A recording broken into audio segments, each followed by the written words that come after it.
You're in violation of Interstellar Peace Accord 12B. The alien general barked, his voice amplified across the scorched ruins. All hostilities must cease immediately. 2 seconds later, half his skull evaporated through the back of his helmet, and the rest of his body slumped mid-decree into the rubble. That was Dagger 6's reply. Peace was optional. Vengeance wasn't. The silence that followed wasn't respectful. It was confused. The alien delegation flinched, drones whirred in spirals, and the camera drone broadcasting live across a dozen systems captured it all. The declaration, the death, and the sharp sound of a high-caliber round echoing like the voice of God from nowhere. Somewhere above the fractured skyline, between the collapsed towers and rusted iron bones of the bridge, the snipers shifted. 1 kill down. 5 to go. They thought they could declare peace and pretend nothing had happened. That the sieges, the mass starvation, the executions, could be erased with ceremonial phrases and staged apologies. But Dagger 6 hadn't survived the siege of Orin Delta by waiting for permission. He had watched children die choking on their own blood while Threx officials debated import tariffs. He remembered the stench. The silence. And now they would too. His rifle, longer than most grown humans and matte black from barrel to stock, settled softly onto the cracked concrete. No applause. No backup. Just the sound of distant wind dragging dust across broken stone and a sarcastic voice whispering through his comms. You do realize that was technically illegal, right? Came Mocker's voice, his drone assistant hovering unseen above the bridge like a judgmental fly. They said no hostilities. And you vaporized a dignitary. That's a war crime in 5 quadrants. Then make it 6. The sniper muttered, dragging the bolt back. Next target. The list wasn't long. 6 names, 6 faces, 6 verified war criminals who had all somehow ended up in leadership roles once the dust settled. The galactic community called it diplomacy. He called it cowardice. Every name had a page in his dossier. Crimes, photos, coordinates, habits. This wasn't rage. It was work. And it required precision. The sniper slid back from the scope and disappeared into the shadows of the shattered freeway. He moved like water through rubble, unnoticed and unimpressed by the tech floating above him. His ghillie suit, now coated in layers of urban ash and grease, made him blend with the filth. Above him, the broken skeleton of the old city bridge groaned in the wind. Below it, his mission continued. Mocker zoomed above, his sensors quietly scanning for signs of drone patrols or surveillance tags.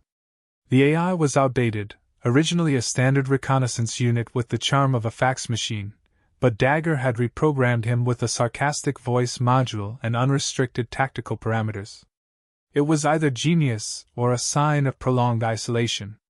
Probably both. Next one's camped in the old logistics tower, Mocker said. 3 floors underground. Surrounded by a bunch of peacekeepers in shiny armor who don't know which end of a rifle to hold. Good. Let them hold the wrong one. You know you're not a war anymore, right? There are actual treaties. Uniforms. Committees. You can't just keep shooting people. I'm not shooting people. I'm removing problems. You say that like it makes it better. The sniper reached the edge of the metro ruins, a jagged field of broken steel and collapsed tunnels where nature had only just started pushing back with patches of stubborn green. He crouched, checked his rifle's chamber, then pulled out a small motion-triggered sound emitter. Clicking it twice, he tossed it into the darkness.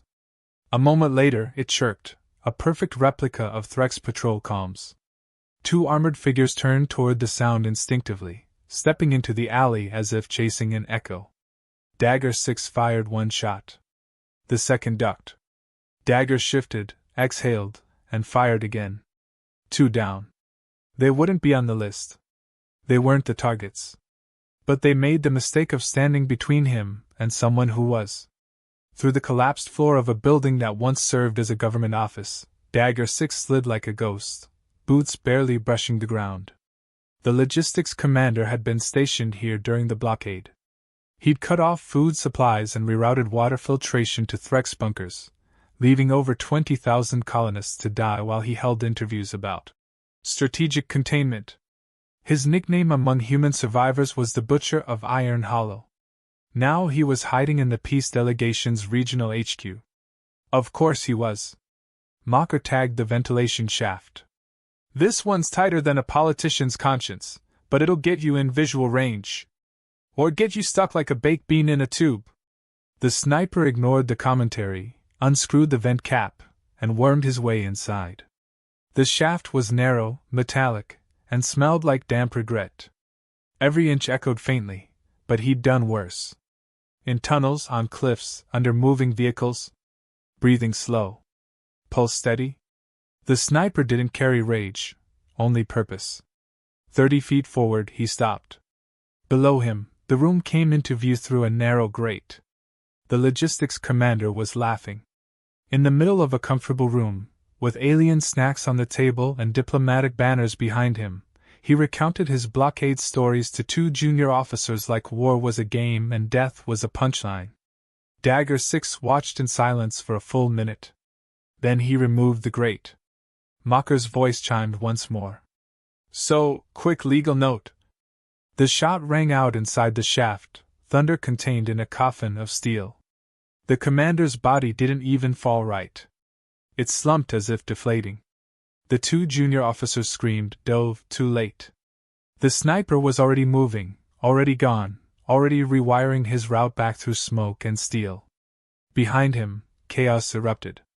Back on the rooftop, Dagger 6 emerged through a service hatch and lay still beneath the hot sun. From a distance, sirens wailed. Above, Threx drones scrambled like angry insects. Mocker floated next to him silently for once. One bullet, Dagger said quietly. That's all he got. Not very sporting. He used famine. I used gravity. Mocker's sensors twitched. They've upped your bounty again. Galactic War in Tier 5. That's a very special kind of outlaw.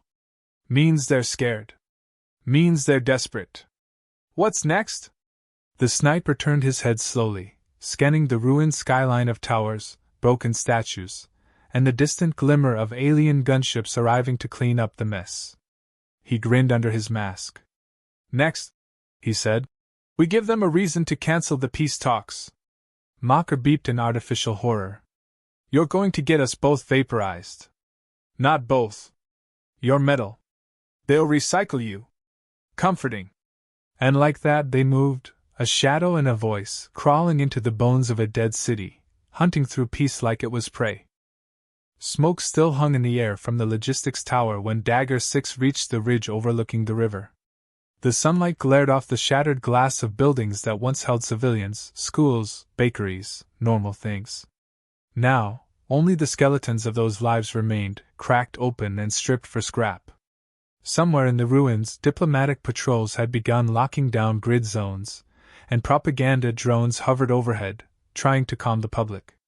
The peace broadcast spun the usual phrases: an isolated act of violence, a rogue soldier, no further threat to civilians. But no matter how many lies they fed the crowd, no matter how well they painted over the blood, the sniper knew what they feared most: he wasn't done. Mocker hovered beside him, unusually quiet. It was a rare moment when the drone's sarcasm gave way to silence, usually a sign that something serious had registered on his sensors. Dagger 6 glanced at the feed on his wrist, a thermal scan of the old stadium district just west of the alien embassy. The stadium had been converted into a refugee processing center months ago, then quietly repurposed as a communications hub by Threx Command. What no one had reported was the presence of General Shauran, one of the high architects of the siege. He was supposed to be off-planet. Apparently, that was another lie. Why would he come back here? Mocker finally said, his voice low, unsettled. This place is radioactive politically. He shows up now, it's either a trap, or he thinks he's untouchable. Dagger didn't answer. He was already checking wind vectors, sightlines, possible entry routes. General Shauran had ordered the orbital bombardment of the East Trenches. Tens of thousands had died. Entire valley cities flattened while communications were jammed. It was one of the worst single-day massacres of the war, and Shauran had broadcasted it as a tactical necessity. No remorse. No trial. No accountability. Just smirking speeches from a gilded podium light years away. Now he was back on the same soil he tried to erase, wrapped in diplomatic immunity, and hiding behind shields of bureaucracy. It wouldn't save him. The sniper crawled through a collapsed drain tunnel that fed into the stadium's lower sector. It was filthy, narrow, and filled with jagged rebar and old bones, but it offered perfect cover. The path curved through an old locker room, then a buried corridor that had once led to VIP booths. The irony wasn't lost on him. War criminals now hid where fans once cheered. It smelled like rust and mildew, and somewhere in the distance, alien guards were laughing. Dagger froze.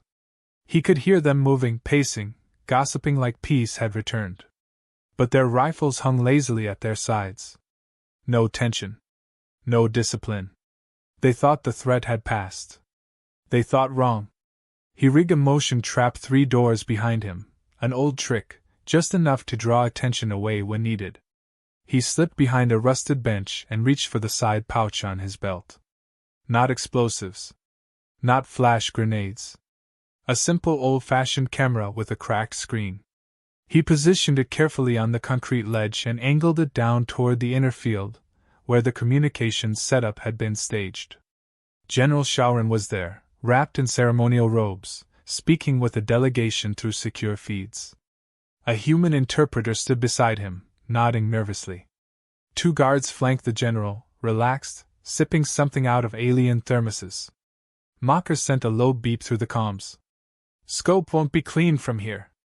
You're gonna need elevation or a shot through the plexiglass. Too many surfaces. Too many variables," the sniper whispered. "I'm going closer."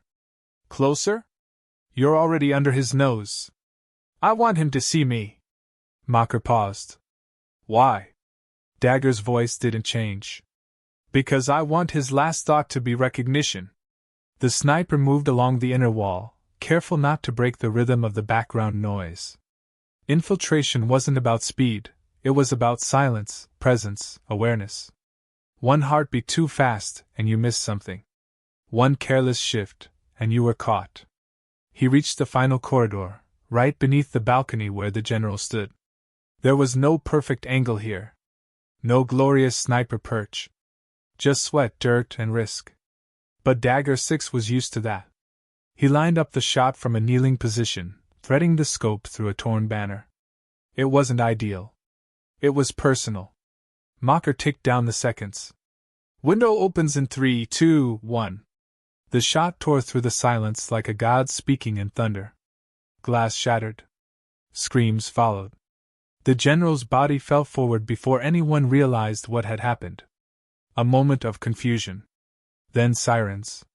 Then chaos. Dagger 6 was already moving, already darting down the side hall as guards tripped over themselves. He popped the motion decoy. 2 guards rushed the wrong way. He climbed a maintenance ladder that snapped in half midway up but caught himself against a pipe. Pulled up. Moved. Faded. By the time the diplomatic enforcement team flooded the scene, the sniper was gone. Again.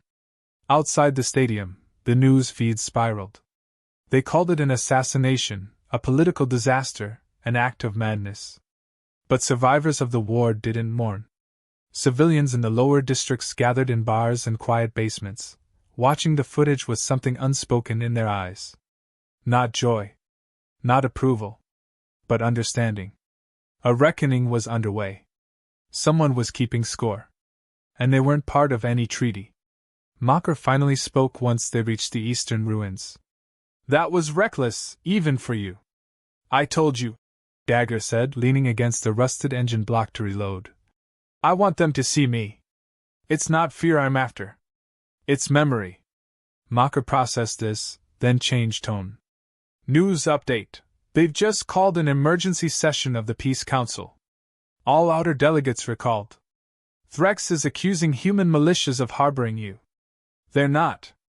I know. But they need a story. Then I'll give them one." Mocker hesitated, then asked, "Why do you still do this? It's not just justice anymore. You're not trying to stop a war. You're becoming it." Dagger stared at the distant smoke curling from the stadium. Because they made everyone forget. I'm just reminding them. And when the list runs out? The sniper looked at the last two names left on his wrist display. One of them blinked red, active, planetary, protected. The other was off-world. High clearance, untouchable. For now. When it ends, he said, maybe I finally stop breathing. That's poetic. No. It's just accurate. Mocker drifted upward to scout. So what's next, Captain Poetic? Dagger stood slowly, the rifle slung behind his shoulder, ghillie cloak fluttering slightly in the breeze. No, he said. We give them a martyr to chase. And with that, he disappeared into the city again, becoming smoke, shadow, myth. A name whispered in fear by those who once ruled through terror. A ghost made of bullets and memory. The no-fire zone was burning, and he had just lit the second match. The bounty went up 3 tiers overnight. Across every channel, from pirate radio in the fringe colonies to sleek alien holograms playing in luxury towers, his face appeared. Well, not his face, because they didn't have one. Just a vague description, blurry footage, and a chilling designation: human male, rogue operative, call sign Dagger 6. The reward was enough to buy a mining moon. The Threx were desperate now, clawing at the illusion of control, and every mercenary with a rifle and half a brain thought they had a shot at immortality if they bagged him. What they didn't realize was that the only immortality Dagger 6 offered came as a name etched in wreckage. Mocker read the bounty aloud as they moved through the skeletal remains of a burned-out spaceport. His voice buzzed with amusement. The AI's tone was always flippant, but today there was something different behind it. Concern, maybe. Or admiration disguised as sarcasm. They're calling you a planetary destabilizer now. That's one rung below existential threat, and just above illegal import dealer. I'm proud of you. They're scared. Dagger muttered as he unpacked the parts of his rifle behind a wall of scorched metal containers. Scared means they make mistakes. Mocker dipped lower and adjusted his lens for a broader view of the southern entrance. Or scared means they nuke the district and call it urban renewal. Let them try. Word had spread fast. The people weren't hiding him, but they also weren't helping the mercs. That was enough. Civilians had seen what he was doing, and more importantly, they'd seen who he was doing it to. One by one, Threx leaders with blood on their claws were being exposed. Some through bullets. Others through broadcasts. Dagger 6 was not just ending lives, he was dismantling the myth of Threx benevolence brick by bloody brick. His next target wasn't a military figure. It was worse. Senator Kyron Tal, a public relations puppet who had whitewashed the massacres, altered the body counts, and spun every atrocity into an administrative miscommunication. He had no combat experience. No battlefield scars. Just speeches and smiles and a private security detail fatter than a transport freighter. He was in a temporary fortress built in the ruins of an old courthouse, giving live interviews about unity while sipping imported beverages from planets that had never seen war. Dagger didn't hate him because of his cowardice. He hated him because of his calm. The plan was simple. Get in close, disable the jammers, override the media feed, and then put the truth directly into the homes of every viewer watching across 5 systems. Not through a bullet. Not this time. Not yet. This one needed to be heard before he bled. The sniper slipped into the underground sewers beneath the courthouse just as the mercs started sweeping the upper levels. They had dogs. Synthetic ones, with carbon jaws and scent algorithms. But he wasn't leaving a trail. No blood. No sweat. He moved like dry wind. Nothing to catch. No pulse to follow. Mocker kept pace above, tracking thermal routes and signal fluctuations. It was like dancing through a graveyard with your eyes closed, danger everywhere, and no time to hesitate. They reached the subfloor beneath the media broadcast room. Mocker buzzed once. Cameras on loop. Guards watching pre-recorded footage. You've got 60 seconds of blind time. Dagger placed the small signal spike against the wall and pressed the activator. A faint blue light blinked. Static rippled across every screen in the district. Viewers blinked. Screens went black. Then returned, now showing something else. Not a pre-approved statement. Not a polished political speech. A single live feed from inside the building. No graphics. No banners. Just Dagger 6 stepping into the frame and dragging Senator Kyron into view by the collar. There was panic behind the camera, shouting from aides, blasters pointed, threats screamed in multiple languages. Dagger raised one hand to the mercs and said calmly into the microphone, "This man made you believe war was polite." Silence followed. The senator trembled. His lips moved, trying to say something. Dagger didn't let him. He altered reports. Reduced death tolls. Gave medals to butchers. While we buried children in plastic bags, he attended galas. Now he's here, preaching peace while the bodies are still warm beneath his feet. Mocker buzzed a countdown in his earpiece. 30 seconds left before they cut transmission. You sure about this? Let them see. Then he stepped back and let the senator talk. Not by choice. By necessity. Kyron panicked, began stammering, offering rehearsed phrases, corporate apologies, script fragments, but the fear was raw now. The mask slipped. Viewers saw the man, not the title. And that was enough. Dagger didn't pull the trigger. Not yet. He wanted the people to remember what lies looked like when they unraveled live. The feed cut. The wall exploded 2 seconds later. Mook stormed in, armed and roaring. Mocker deployed a flash mine, and Dagger leapt through the collapsing wall like a shadow given breath. It was chaos. Gunfire, smoke, sirens. But he didn't slow. He slid down a rubble slope, vaulted over a rail, dropped into an alley, and vanished. 3 blocks away, he sat against a broken column and caught his breath while Mocker processed footage from a rooftop perch. The AI played it back silently, Kyron's terrified face, his broken words, the stunned look of alien viewers watching it unfold live. It wasn't blood that shifted the tide this time. It was truth. Raw and unedited. Truth was louder than a bullet today. Mocker hovered nearby. So, you're becoming a legend now. I'm not interested in legends. Well, you've got one anyway. Rebels are painting your symbol. 3 cities just had riots over Threk's command. And Kyron? They're trying to pretend he never existed. They'll try harder after the last name. Mocker turned his lens. That's off-world. High orbit. You won't be able to sneak into that. I'm not sneaking. You're just going to walk onto a battlecruiser? No, Dagger said, standing up and lifting the rifle again. I'm going to make them invite me. He walked toward the setting sun, cloak dragging like smoke behind him. Across the crumbled city, across the feeds, across the stars, his name whispered like a curse in the ears of the guilty. 1 target left. 1 match unlit. And everyone now knew what happened when Dagger 6 started hunting. Peace wasn't broken. It was buried. And the last shovel of dirt was already in his hand.